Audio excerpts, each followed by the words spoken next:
เออเข่ากันเหนียวขนาดนี้เนาะมามา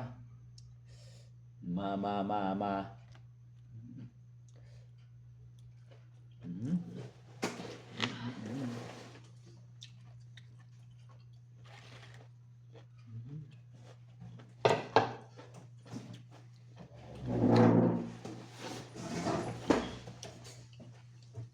จะกระเบียนไปอีกแล้วขึ้นไปอีกแล้ว ไปใช้ เจ้าเนี่ย เดือด เบียนหัวโล้น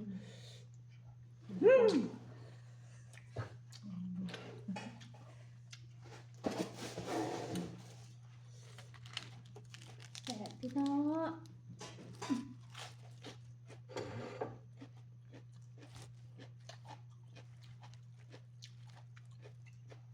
กินเดินเติบละปีนี้ยังไม่ได้กินจิ๊กเทื่อ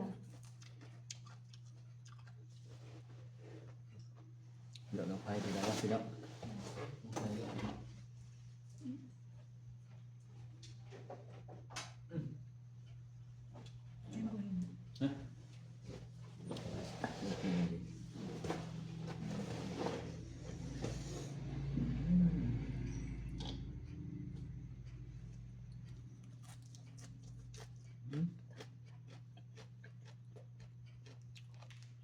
ไผ่เหลือมไผ่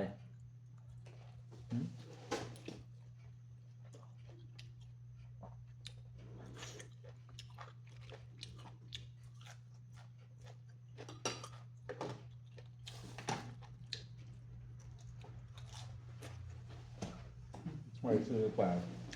เขาก็บตอมาครับไปซื้อลึกป่าเขาก็บตอมาครับ ช่วยจูช่วยจูมาเป็นไงบ้าง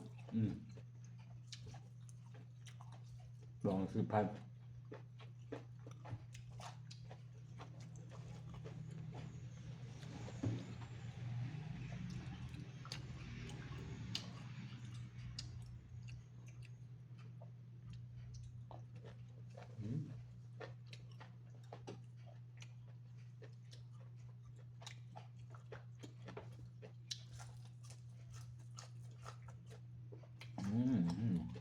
อร่อยครับ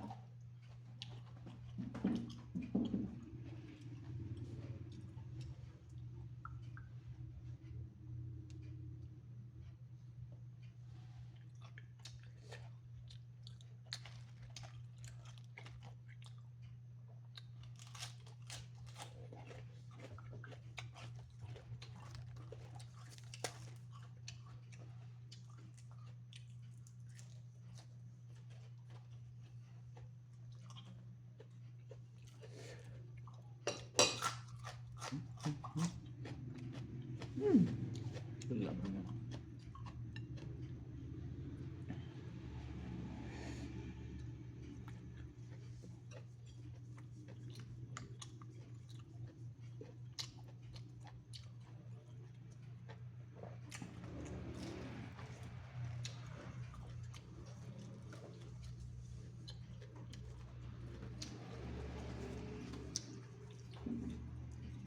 จักเปอร์เซ็นต์ ทำอะไรก็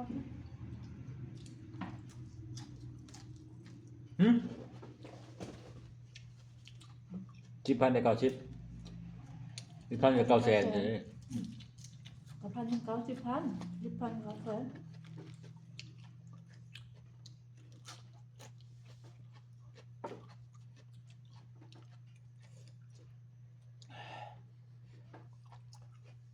เขาเนี่ยมันอุ่นๆไว้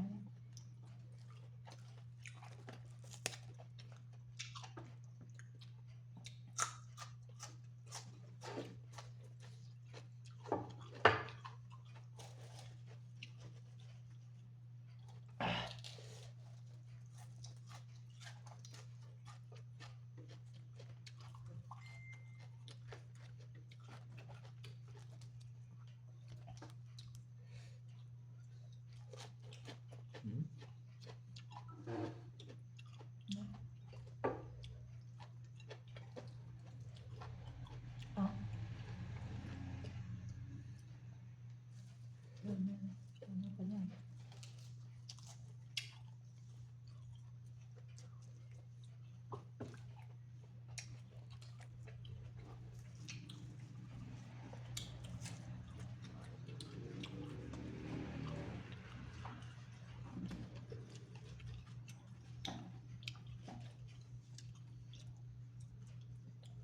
สร้างเอาสร้างอีกบ่พี่น้อง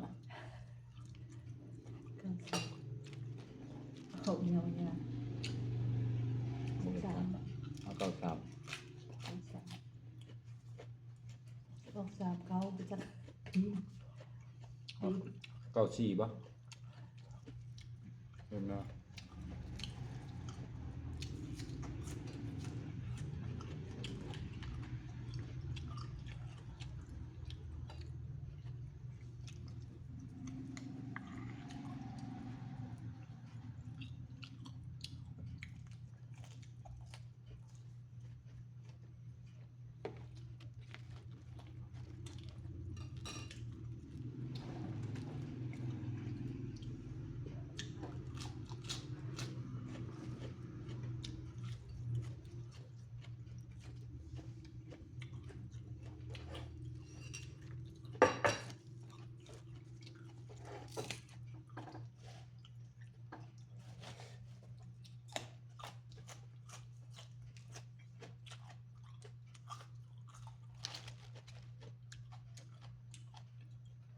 อันดาพักเลือดนึงเสีย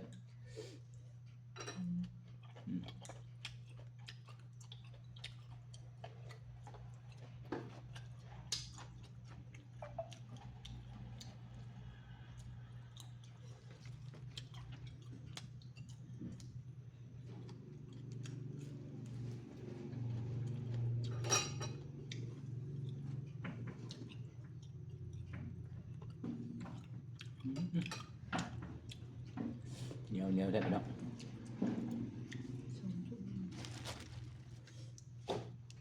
บังโซน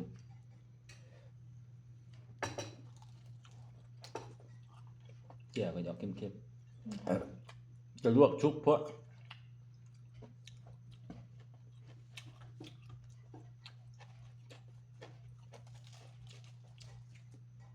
ลวกเด็ดๆนะเก็บโซนให้เพื่อน เพื่อจะขึ้น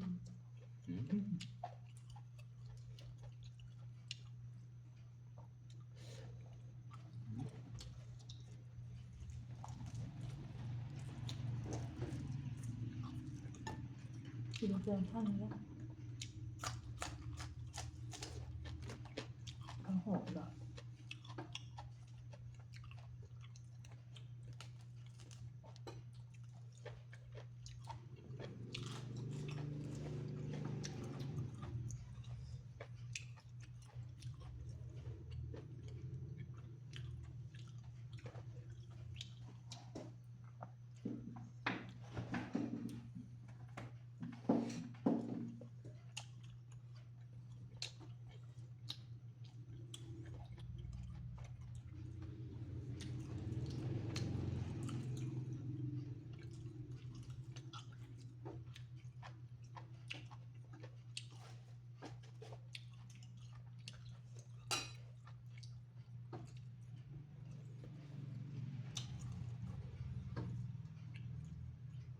กินแล้วปลาโตเลย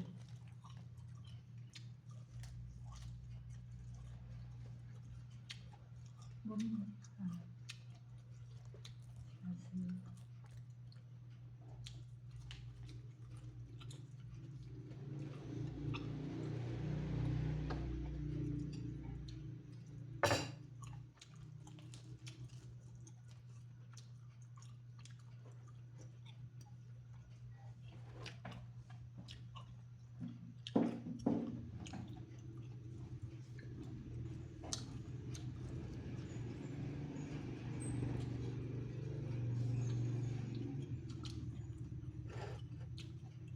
ปลาสีลาปลาสีนึงเสีย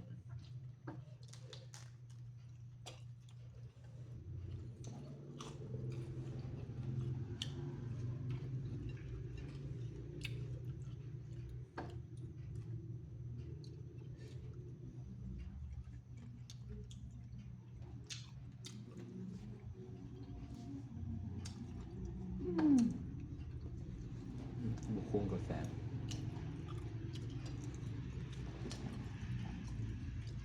กล้องมัวไปแล้ว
นั่นนะบอก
แซ่บ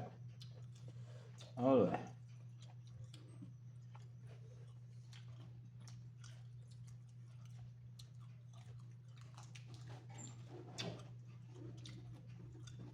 แซ่บพี่น้อง